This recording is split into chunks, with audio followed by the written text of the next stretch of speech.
Exactly 08:45 a.m. on August 3, 2025, calm seas off the Strait of Hormuz turned into a war zone. An American Arleigh Burke-class guided missile destroyer, temporarily detached from the USS Gerald R. Ford Carrier Strike Group due to a critical rear-engine failure, floated in isolation, awaiting technical support. Aboard were 287 U.S. sailors, most unaware they were minutes from disaster. Iranian surveillance misjudged the scene.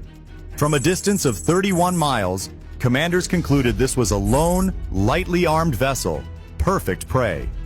Their decision would become one of the costliest mistakes in Iran's naval history. The strike came without warning. 5 Shahed 238 suicide drones, each with a 66-pound warhead, swarmed in from multiple vectors.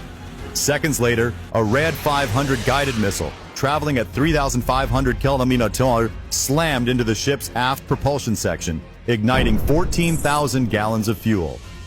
The blast registered a magnitude 2.1 on coastal seismographs, sending steel and debris over 300 feet into the air. 2 American sailors died instantly, one just 19 years old. 5 others were badly wounded, including a chief petty officer suffering 78% burns. Smoke blackened the sky, but the stars and stripes still waved defiantly above the wreckage.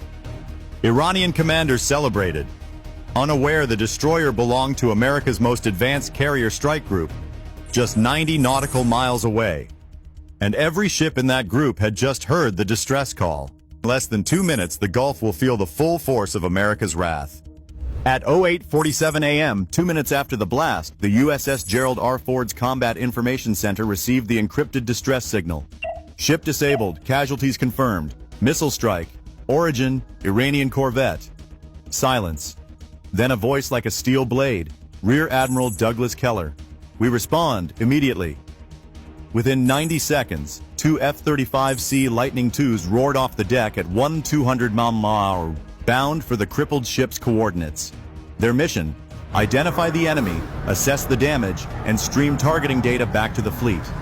From a nearby forward base, 5 A-10 Thunderbolt IIs lifted into the sky, each armed with a GAU-8A Avenger 30mm Gatling gun and GBU-38 precision bombs.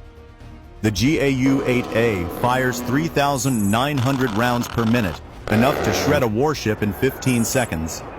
Trailing them, 5 UH-60 Blackhawks carried 50 Navy SEALs and medics to extract survivors and secure the scene. At 09:12 a.m., the F-35s locked eyes on their target. Without radio chatter, the A-10s dove.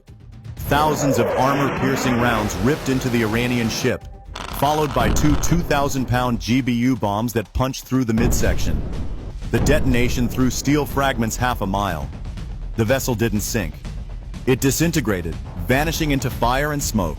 But this was only the opening act. The real blow was yet to come.